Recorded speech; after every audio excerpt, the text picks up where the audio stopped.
നമസ്കാരം. ഇന്നു മുതലുള്ള കുറച്ച് എപ്പിസോഡുകൾ നിങ്ങളേവരും ആകാംക്ഷയോടെ കാത്തിരിക്കുന്ന ജ്യോതിഷത്തിലെ മഹാ അത്ഭുതങ്ങളിലൊന്നായ പ്രശ്നം എന്ന ഒരു സംഗതിയാണ്. ഇത് നമ്മൾ സാധാരണ രീതിയിൽ ആ പാഠഭാഗങ്ങളിലേക്ക് വരാറായിട്ടുള്ള ഒരു സ്റ്റേജ് ആയിട്ടില്ല.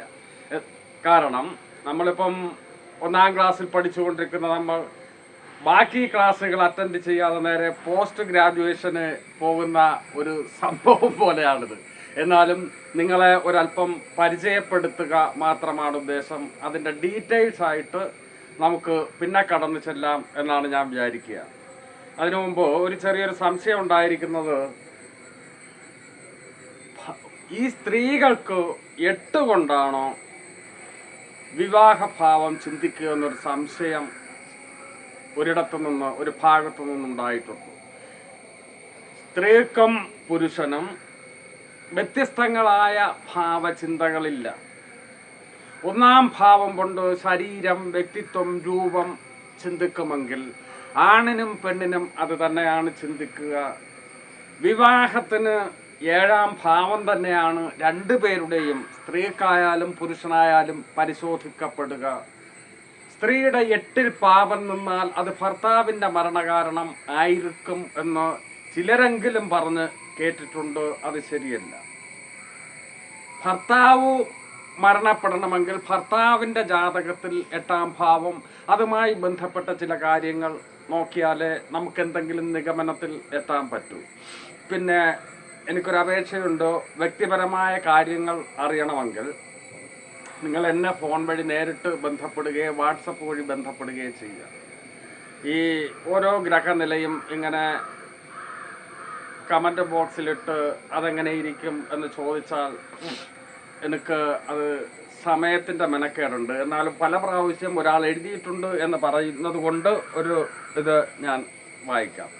ഡിയർ സാർ, എൻ്റെ ലഗ്നം ഇടവം, ശനി ലഗ്നത്തിൽ 7ൽ സൂര്യൻ, ബുധൻ, 8ൽ വ്യാഴം, 6ൽ ചൊവ്വ, 11ൽ ചന്ദ്രൻ.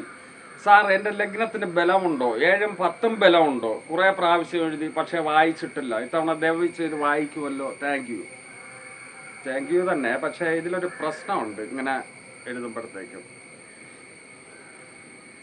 ഇടവ ലഗ്നം എന്ന് പറയുന്നു, ബാക്കി 6 ഗ്രഹങ്ങളുടെയും പൊസിഷൻ പറയുന്നു. ഈ ഗ്രഹനിലയിൽ പ്രധാനപ്പെട്ട ഒരു റോൾ വഹിക്കുന്ന ഒരു ഗ്രഹമുണ്ട്, ലഗ്നാധിപനായ ശുക്രൻ. ശുക്രൻ എവിടെ എന്ന് പറഞ്ഞിട്ടില്ല. ഇതാണ് ഈ ഇങ്ങനെ എഴുതുന്നതിൻ്റെ പോരായിക വരിക. ഈ ഗ്രഹനിലയിൽ ശുക്രൻ എവിടെയെന്ന് പറഞ്ഞിട്ടില്ല. ഈ ഗ്രഹനിലയിലെ പ്രധാനപ്പെട്ട സൂചന തരുന്ന ഒരു ഗ്രഹമാണ്. ലഗ്നാധിപനായ ശുക്രനെ ഒഴിച്ചു നിർത്തി ബാക്കി 6 ഗ്രഹങ്ങളുടെ പൊസിഷൻ നോക്കിയിട്ട് ഒന്നും പറയാൻ പറ്റില്ല. എന്നാലും ലഗ്നത്തിൽ ശനി നിൽക്കുന്നു എന്ന് പറയുന്നു. 7ൽ രവിയും ബുധനും. ബുധൻ 2ഉം 5ഉം ഭാവപതിയാണ്. 2ാം ഭാവപതിക്ക് ലഗ്നബന്ധമുണ്ട്, വിദ്യാഭ്യാസം ഉണ്ടാകണം. പക്ഷേ 7ാം ഭാവ സംബന്ധമായി സൂര്യനാണ് 7ൽ നിൽക്കുന്നത്. പാർട്ട്ണറായിട്ട് വരുന്ന ആളിന് 7ന് ശുഭബന്ധം ഉണ്ടായിരിക്കണം. മാത്രമല്ല 7ലേക്ക് ശനിയുടെ ദൃഷ്ടിയും ഉണ്ട്. പക്ഷെ ലഗ്നാധിപൻ എവിടെ? അപ്പോ നമുക്ക് പ്രശ്നം എന്ന സംഗതിയിലേക്ക് കിടക്കാം. പ്രശ്നം നോക്കുക എന്ന് പറഞ്ഞാൽ എങ്ങനെയാണത് നോക്കുക എന്ന് പറഞ്ഞുതരാം. ഈ ജാതക നിരൂപണത്തിനും അപ്പുറം നമ്മളൊരു ജാതകം ഒരാളുടെ പരിശോധിക്കുന്നു, അയാളുടെ ജീവിത യാത്രാനുഭവങ്ങൾ പരിശോധിക്കുന്നു എന്നതിനും അപ്പുറം ഒരല്പം കൂടെ ഒരു ദുരൂഹത കലർന്ന ഒരു സംഗതിയാണിത്. ഇതിൽ ഞാൻ മുമ്പ് പറഞ്ഞിട്ടുണ്ട്, ജാതകം നോക്കുമ്പോൾ രാഹു കേതുക്കളെയും മാന്തിയെയും പരിഗണിക്കാറില്ല. പക്ഷേ ഇതിൽ പരിഗണിക്കാറുണ്ട്. രാഹു കേതുക്കളെ ഉള്ളത് ഇല്ല എന്നും ഇല്ലാത്തത് ഉണ്ട് എന്നും തോന്നിക്കുന്ന ഒരു പ്രതിഭാസമായിട്ടാണ് പ്രശ്നത്തിൽ ഉപയോഗപ്പെടുത്തുക. നമുക്കറിയില്ലേ, മുമ്പ് മഹാഭാരതത്തിൽ ദുര്യോധനൻ ഒരു കൊട്ടാരത്തിൽ മയൻ നിർമ്മിച്ച ഒരു കൊട്ടാരത്തിൽ കയറി പോകുമ്പോൾ ജലം കിടക്കുന്നുവെന്ന് തോന്നും. അയാൾ ഇങ്ങനെ ഈ വസ്ത്രങ്ങളെല്ലാം പൊക്കിപ്പിടിച്ച് ഇങ്ങനെ നടക്കുമ്പോഴത്തേക്ക് അവിടെ ജലം ഉണ്ടാവില്ല. പക്ഷെ ജലം ഇല്ല എന്ന് തോന്നുന്നിടത്ത് ഇയാൾ നടന്നു പോകുമ്പോൾ വെള്ളത്തിലായി പോവുകയും ചെയ്യും. അങ്ങനെ ഉള്ളത് ഇല്ല, ഇല്ലാത്തത് ഉണ്ട് എന്ന് തോന്നിക്കുന്ന ഒരു പ്രതിഭാസമായിട്ട് കണക്കാക്കുന്നു. മാന്തിയെ ആണെങ്കിലോ ശനി സൂചിപ്പിക്കുന്ന ജീർണതയുടെ കാരകനായും മരണസൂചകനായും പ്രശ്നത്തിൽ കണക്കാക്കുന്നു. അപ്പോൾ എന്താണ് ഈ പ്രശ്നം? പ്രശ്നം പല രീതി. പ്രശ്നം എന്ന് പറഞ്ഞാൽ ചോദ്യം ചോദിക്കുക. നമുക്ക് ഒരു കാര്യം, നമ്മളെ പറ്റിയുള്ള കാര്യം, അല്ലെ നമ്മുടെ ബന്ധുക്കളെ പറ്റിയുള്ള ഒരു കാര്യം അറിയില്ല. എന്തറിയില്ല? വിവാഹം കഴിക്കുമോ, തൊഴിൽ കിട്ടുമോ, ഒരു ആശുപത്രിയിൽ കൊണ്ടുപോയി ഒരു രോഗിയെ ചികിത്സിക്കുകയാണ്, അയാൾ സുഖപ്പെട്ട് വരുമോ, അല്ലെങ്കിൽ ആശുപത്രി മാറ്റേണ്ടി വരുമോ, അല്ലെ തുടർ ചികിത്സക്കായി ചെയ്താൽ ഇയാൾ രക്ഷപ്പെടുമോ എന്നൊക്കെ അറിയാൻ വേണ്ടി ഈ ദൈവജ്ഞനോട്, ദൈവജ്ഞൻ എന്ന് പറഞ്ഞാൽ സമയവിശേഷം അറിഞ്ഞവൻ, ദൈവത്തെ അറിഞ്ഞവൻ, എങ്ങനെയൊക്കെയാ പറയുക, ജ്യോതിഷിയോട് ചോദിക്കുമ്പോൾ ജ്യോതിഷി പ്രശ്നം എന്ന ഈ സമസ്യയിലൂടെ അയാൾക്ക് ഉത്തരം കൊടുക്കേണ്ടതുണ്ട്. തീർച്ചയായിട്ടും അയാൾക്ക് ഉത്തരം കൊടുക്കേണ്ടതുണ്ട്.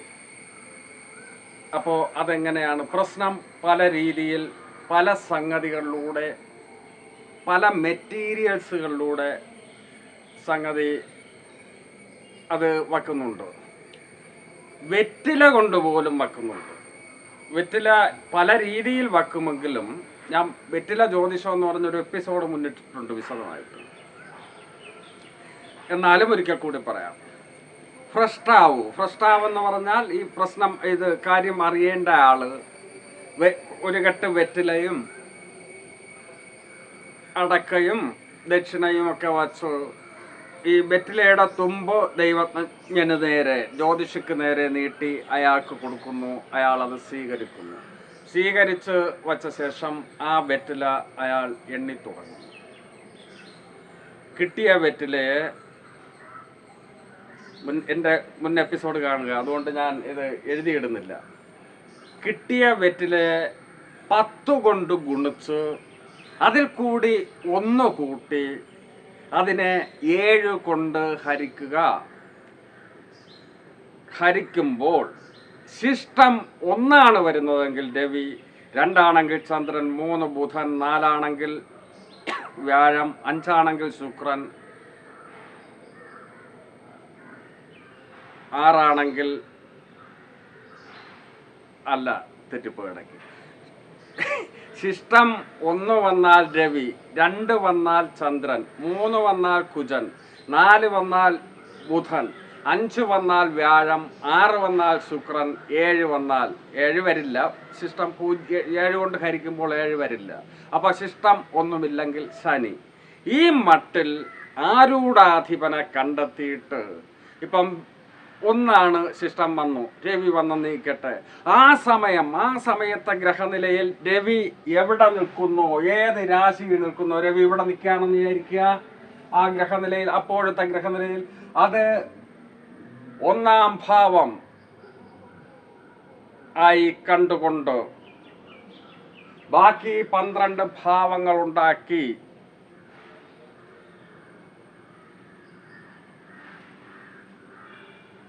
നിഗമനത്തിലെത്തുന്നതാണ് ഒരു രീതി. അല്ലാതെ തന്നെ പല 100,000 രീതികൾ വേറെയുണ്ട്. ഇനി കവടി എന്ന് പറഞ്ഞൊരു സംഗതി, ഞാൻ കവടി ക്രിയ എന്ന് പറഞ്ഞ് ഒരു എപ്പിസോഡ് ചെയ്തിട്ടുണ്ട്.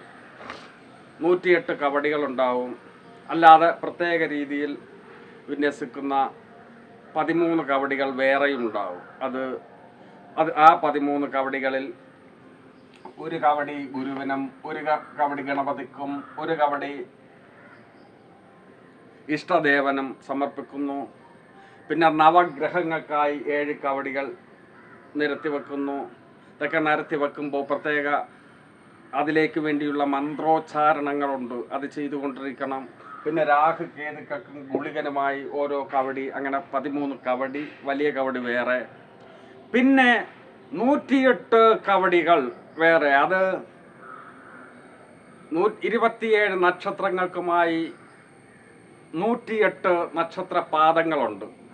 അതിനെ സൂചിപ്പിക്കുന്ന 108 കവടികൾ. അത് പ്രത്യേക രീതിയിലൊക്കെ, അത് കവടിക്രിയ എന്ന് പറഞ്ഞ ആ എപ്പിസോഡ് കാണുക ഒക്കെ വിന്യസിച്ച് അതിൽ നിന്നും ആരൂഢാധിപനെ കണ്ടെത്തി അങ്ങനെ പ്രശ്നം നോക്കുന്ന ഒരു സമീപനമുണ്ട്. പിന്നെ ക്ഷേത്ര പ്രശ്നങ്ങൾക്കൊക്കെ ഈ സ്വർണം ഏതെങ്കിലും കുട്ടിയെ കൊണ്ട്, ജ്യോതിഷം അറിയാത്ത കുട്ടിയെ കൊണ്ട് ഏതെങ്കിലും രാശിയിൽ ഏതെങ്കിലും കോളത്തിൽ വെക്കാൻ പറയും, ഏതെങ്കിലും കോളത്തിൽ വെക്കും. അപ്പം അത് ആരൂഢമായി എടുത്തുകൊണ്ട് കാണുന്ന മറ്റൊരു പ്രത്യേകതയുണ്ട്.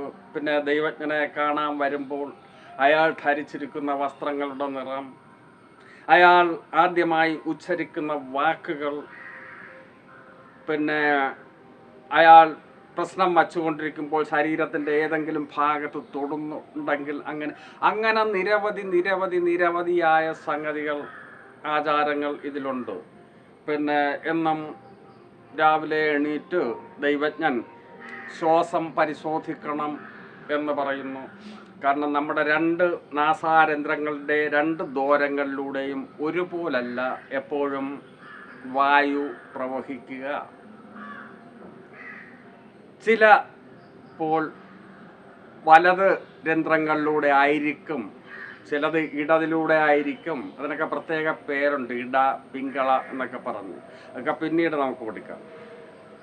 2ലും കൂടെ ഒരുമിച്ചും വരും. അപ്പോൾ ചില പ്രത്യേക ദിവസങ്ങളിൽ ചില ഇടത്തൂടെ ശ്വാസം, അങ്ങനെ ചില രന്ധ്രങ്ങളിൽ കൂടെ വരുന്നത് അശുഭമെന്നും മറ്റത് ശുഭം എന്നും ഒക്കെ ഒരു ധാരണ ദൈവജ്ഞന് കൊടുക്കും എന്ന് പറയുന്നു. അപ്പോൾ അത് പരിശോധിച്ച് മോശം ദിവസമാണെങ്കിൽ അന്ന് പ്രശ്നത്തിനുള്ള ഒരു സംഗതി ശുഭമായിരിക്കില്ലെന്നും, ശുഭമായിട്ടാണ് ഈ ശ്വാസ പ്രക്രിയ നടക്കുന്നതെങ്കിൽ അന്ന് ശരിയായി നല്ല രീതിയിൽ നടക്കും എന്നും ഒക്കെ പറയുന്നു.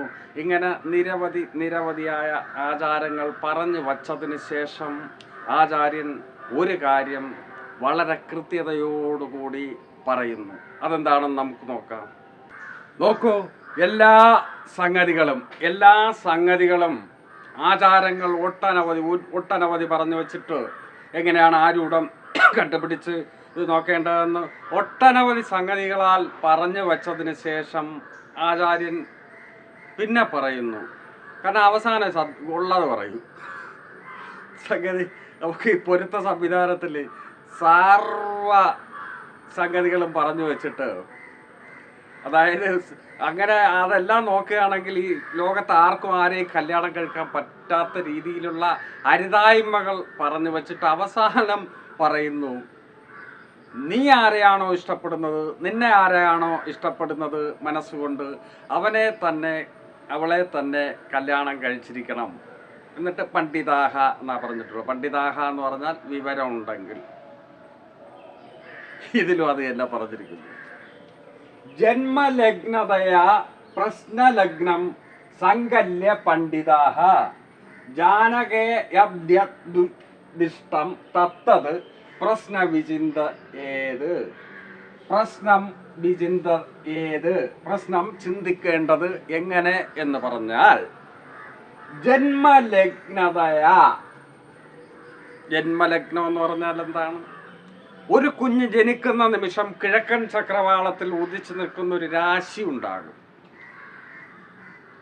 അതിനെയാണല്ലോ നമ്മൾ ലഗ്നം എന്ന് പറയുക. ഒരാളിന്റെ ലഗ്നം കണ്ടുപിടിക്കുക. ജന്മലഗ്നതയാ പ്രശ്നലഗ്നം സങ്കല്യ പണ്ഡിതാഹ എന്ന് പറഞ്ഞാൽ പ്രശ്നത്തിൽ ചിന്തിക്കേണ്ടതും ജാതകത്തിൽ ചിന്തിക്കുന്നത് പോലെ പ്രശ്നാവ് പറയുന്ന ഒരു പ്രശ്നം പറയുന്ന സമയം, ആ സമയത്ത് ലഗ്നസ്ഫുടമെടുത്ത് 1-ാം ഭാവമായി കണ്ടുകൊണ്ട് പ്രശ്നം ചിന്തിക്കണം. പണ്ഡിതാഹ, വിവരമുണ്ടെങ്കിൽ, തലയ്ക്ക് വെളിവുണ്ടെങ്കിൽ അങ്ങനെയാണ് ചിന്തിക്കേണ്ടത്.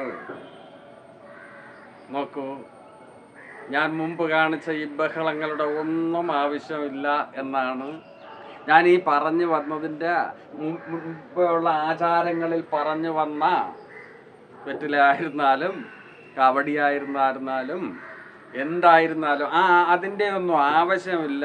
നീ ഇങ്ങനെ ചിന്തിക്കൂ, വിവരമുണ്ടെങ്കിൽ ഇങ്ങനെ വേണം ചിന്തിക്കാനെന്ന് വളരെ കൃത്യതയോടെ അതേ ആചാര്യൻ തന്നെ പറഞ്ഞു വച്ചിരിക്കുന്നു.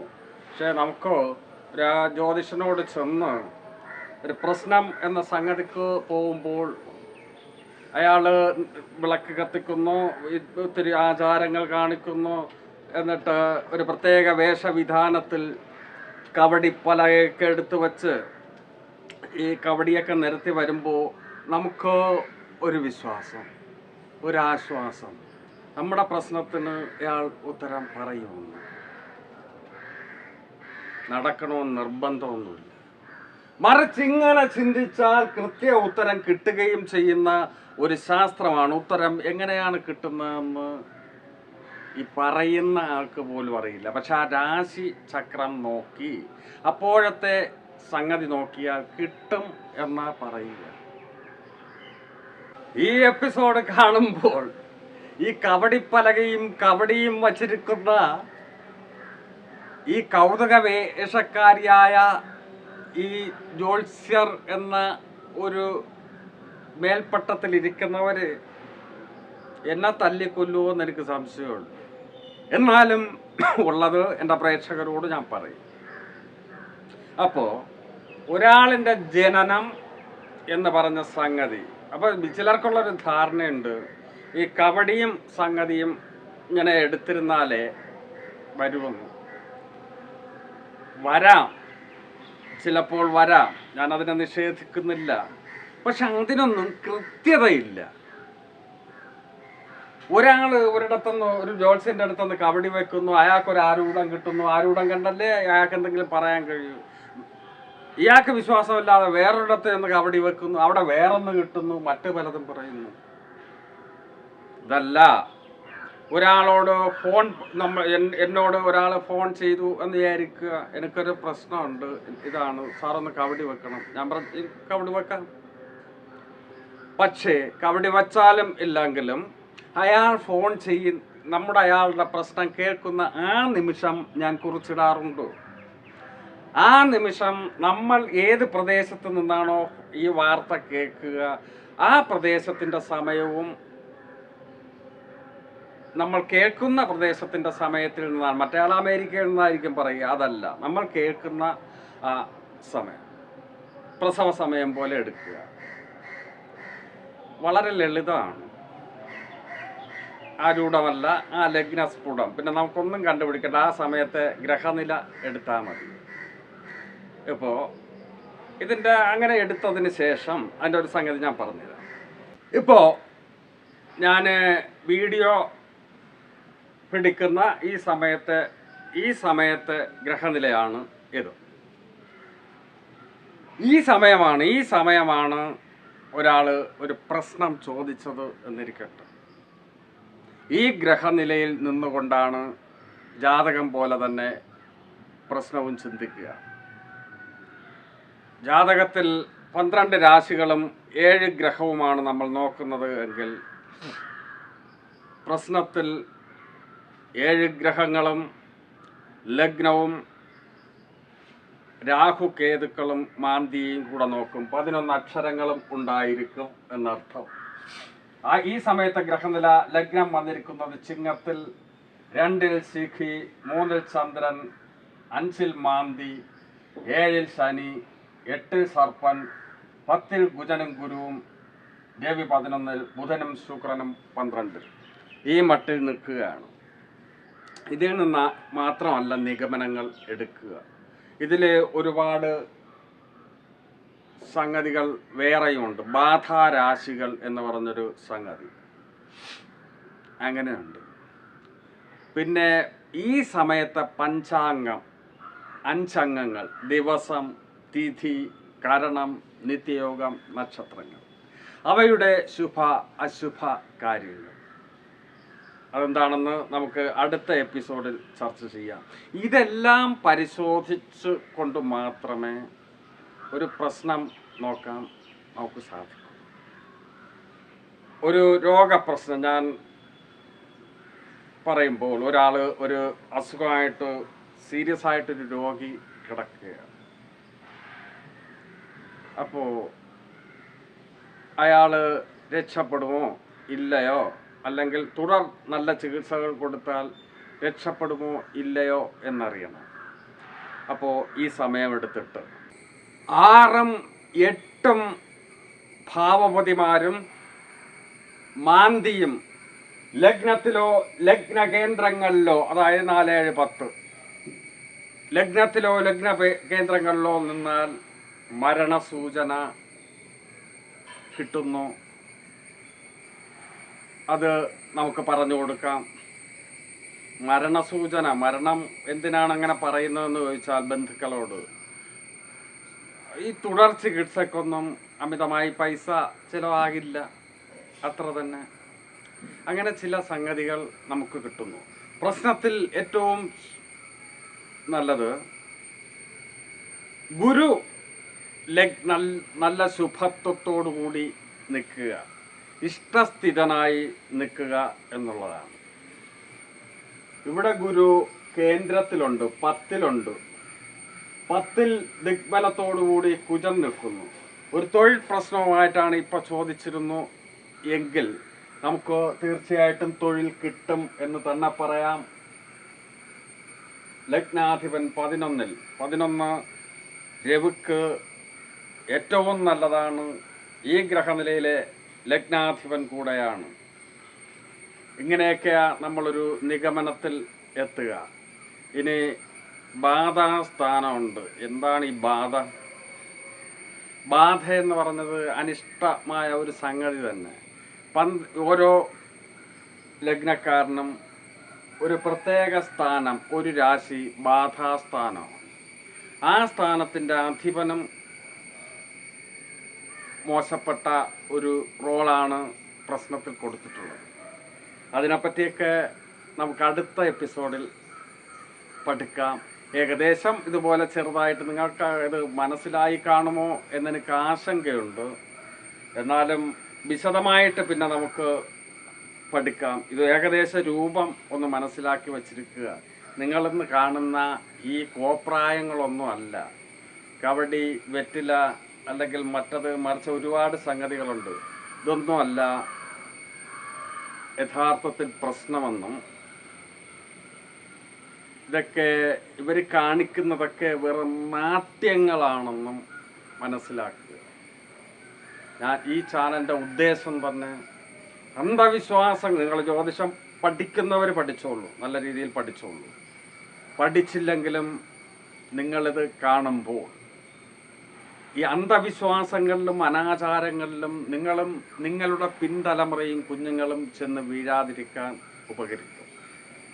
ഇതുപോലുള്ള ചാനലുകൾ സത്യസന്ധതയോടെ ആരംഭിക്കാൻ ധൈര്യപൂർവം ഇതേ ആശയങ്ങൾ ഈ മട്ടിൽ ചെയ്യുന്ന ഒരുപാട് പേരുണ്ട്. അവർ മുന്നിലേക്ക് വരണം എന്ന വിനീതമായി അഭ്യർത്ഥിച്ചുകൊണ്ട്, അതിലുപരി ഈ ചാനൽ നിങ്ങൾക്ക് ഇഷ്ടമായെങ്കിൽ സബ്സ്ക്രൈബ് ചെയ്തിട്ടില്ലാത്തവർ സബ്സ്ക്രൈബ് ചെയ്യുകയും ആ ബെൽ ബട്ടൺ എനേബിൾ ചെയ്ത് വച്ചിരുന്നാൽ ഞാനിട്ടിരിക്കുന്ന വീഡിയോകൾ ഉടൻ തന്നെ നിങ്ങൾക്ക് നോട്ടിഫിക്കേഷൻ ഇതായിട്ട് കിട്ടും.